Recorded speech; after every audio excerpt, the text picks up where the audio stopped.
So keep taking your pills. You can take your pills in front of these people. Okay. Hi, good morning. Good morning. We're going to read to you from the Urantia book. I'm Kim. I'm Andy. Yeah, and Andy's still taking his pills, but that's okay. I told him we wouldn't mind if he took his pills in front of you.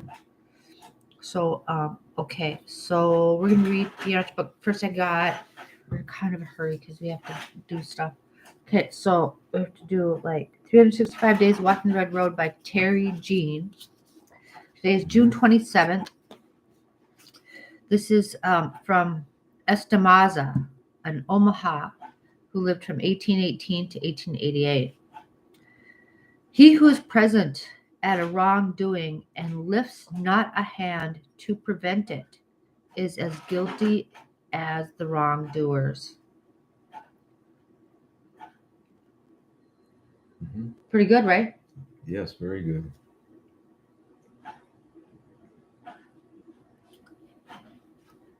Did you know the Arawak people of the Lesser Antilles developed a language just for females after many women were captured and enslaved and the men killed? So just for females so that they can talk and like get help and talk among themselves that the men wouldn't know. I didn't know that. How creative, right? Mm-hmm. Isn't that great? That's great. Okay. Thank you. Thank you for the wise words. Okay. The Tao Te Ching by Lao Tzu, translation by Derek Lin. Okay. Chapter 65. I'm gonna go. Those of ancient times who were adept at the Tao used it to make people brighter. Used it not to make people brighter, but to keep them simple. Right. The difficulty in governing people is due to their excessive cleverness. Oh, wow. Right. Because they're always trying to figure, yeah, okay, so I think it's good to educate them, but not to educate them in trickery. Mm-hmm. Yeah, that's kind of what it means. Mm-hmm. It's like I always think of marketing. Okay, marketing is like education and trickery. Okay, I don't know. To trick people into doing things they wouldn't normally do that's marketing. Or buy things they wouldn't normally think they need. The sage kings of ancient China used the Tao to guide people towards simplicity rather than cleverness and knowledge.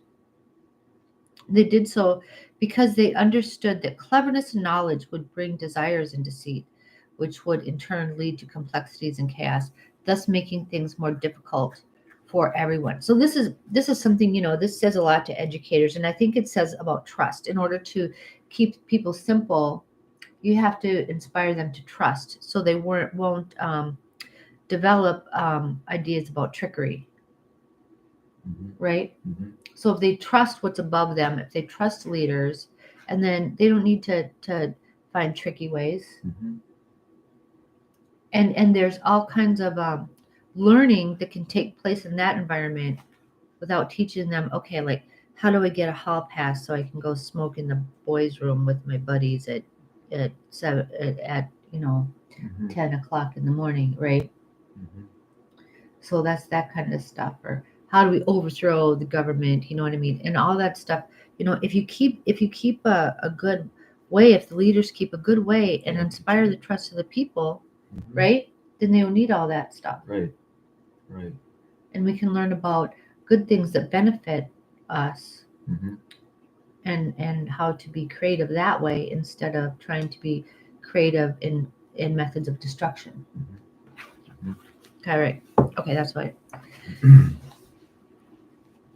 Therefore, using excessive cleverness to govern the state is being a thief of the state. Not using cleverness to govern the state is being a blessing of the state. Right. So there it is. So we have to model that simplicity. Mm-hmm. So remember when I showed this to Forrest, he took this as, okay, well, I think that there should always be like, he took it like there should be less education, less knowledge and stuff like that. Like keep the people stupid. That's not it. And that's not what Lao Tzu meant. Right. Right. Okay. These kings never used guile and manipulation to govern. Okay. Doing so causes great harm to the country, as we see in our own country currently. Mm-hmm. causes great harm to the country, really not so different than stealing from it like a thief. On the other hand, guiding everyone towards simplicity leads to benefits for all and is a great blessing to the country. Okay?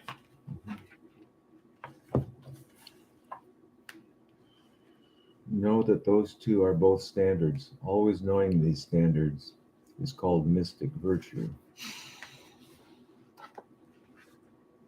Both of these approaches, shrewd cunning versus straightforward plainness, are standards, and it is important to know both. The ancient masters made it a point to understand Machiavellian methods thoroughly. Right? That's Machiavelli, right? This tricking, like trying to play both ends all the time. Yeah, while embracing upright, honest simplicity in actual practice. This mindset of never losing sight of both is known as mystic virtue. So that's the leader's role. See, if leaders have to know the both the good, that's why it's such a burden being a leader. Mhm.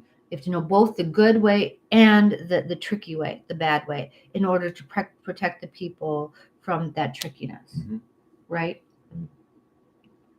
Otherwise, you lose the trust of the people. Yeah. Mystic virtue is so profound, so far reaching, it goes opposite to material things. Then it reaches the great congruence.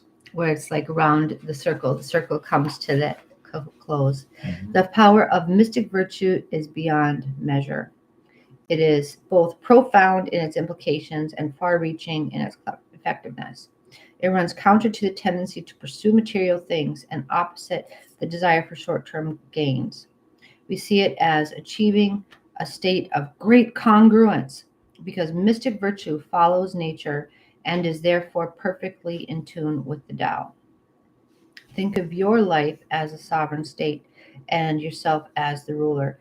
If, like many people, you run your life with cleverness and contrived craftiness, you will also make things more complex and difficult to manage.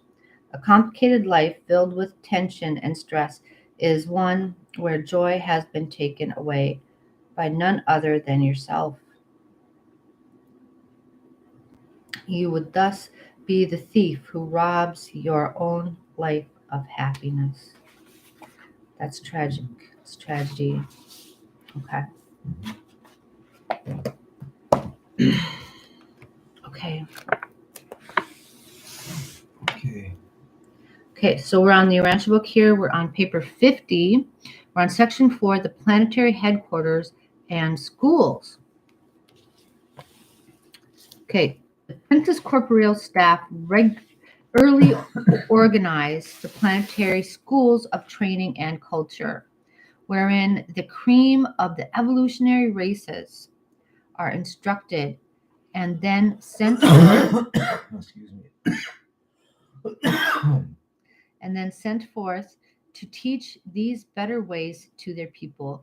These schools of the prince are located at the material headquarters of the planet. Much of the physical work connected with the establishment of this headquarters city is performed by the corporeal staff. Such headquarters cities or settlements of the early times of the planetary prince are very different from what a Urantia mortal might imagine. They are, in comparison with later ages, simple, being characterized by mineral embellishment and by relatively advanced material construction. So I like to think that this is 500,000 years ago. 500,000 years ago. So this is like all that, like archaeology that's, they're uncovering now. It's like we used to think that, it's like, and who made these perfect structures and stuff like that? Well, okay, this is all being uncovered. That's so exciting. And all of this stands in contrast with the Adamic regime centering around a garden headquarters, from which their work in behalf of the races is prosecuted during the second dispensation of the universe sons. I'm going to keep going up to here and then you can finish, okay? Okay. In the headquarters settlement on your world, every human habitation was provided with abundance of land. Although the remote tribes continued in hunting and food foraging, the students and teachers in the prince's schools were all agriculturalists and horticulturalists. The time was about equally divided between the following pursuits: 1. Physical labor, cultivation of the soil associated with home building and embellishment. 2. Social activities, play performances, and cultural social groupings. See, theater. Mhm. Theater. I think that natives need to pursue theater. Mhm. I really do. Okay. Educational application, individual instruction in connection with family group teaching, supplemented by specialized class training. 4. Vocational training, schools of marriage and homemaking, the schools of art and craft training, and the classes for the training of teachers, secular, cultural, and religious. So they had all this set up 500,000 years ago. Mm. And then it went ballistic. It went nuts. Okay. Spiritual culture, number 5. The teacher brotherhood, the enlightenment of childhood and youth groups, and the training of adopted native children as missionaries to their people. A planetary prince is not visible to mortal beings. It is a test of faith to believe the representations of the semi-material beings of his staff. But these schools of culture and training are well adapted to the needs of each planet, and there soon develops a keen and laudatory rivalry among the races of men in their efforts to gain entrance to these various institutions of learning. So there is, in the early stages of development, competition plays a primary role. Okay, but I think that falls off the higher you advance Mm. spiritually, right? But see, they make use of these like differentiations, and that they want the cream of the people here. So they make use of these differences among us, right? Mm. Mhm. Because it instigates change Mhm. and development. Right.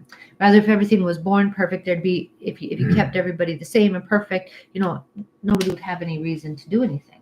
Mhm. Yeah, but they want to go through that. Okay.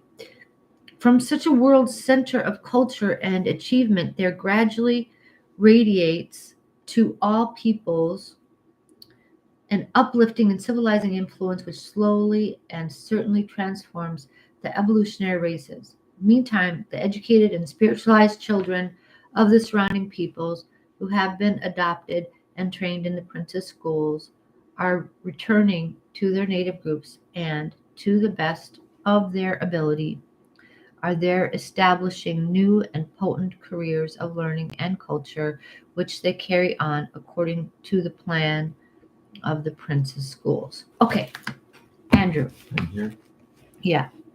on Urantia, these plans for planetary progress and cultural advancement were well underway, proceeding most satisfactorily, when the whole enterprise was brought to a rather sudden and most inglorious end by Caligastia's adherence to the Lucifer rebellion. Right. Right. It was one of the most profoundly shocking episodes of this rebellion for me to learn of the callous perfidy of one of my own order of sonship, Caligastia, who, in deliberation and with malice aforethought, systematically perverted the instruction and poisoned the teaching provided in all the Urantia planetary schools in operation at that time. The wreck of these schools was speedy and complete. Wow. Many of the offspring of the ascenders of the prince's materialized staff remained loyal, deserting the ranks of Caligastia. These loyalists were encouraged by the Melchizedek receivers of Urantia, and in later times their descendants did much to uphold the planetary concepts of truth and righteousness. The work of these loyal evangels helped to prevent the total obliteration of spiritual truth on Urantia. These courageous souls and their descendants kept alive some knowledge of the Father's rule and preserved for the world races the concept of the successive planetary dispensations of the various orders of divine sons. Wow. So when was that? The Lucifer Rebellion? 250,000 years ago? So this was going on for like 100,000, hundreds thousands of years, 150,000 years or something.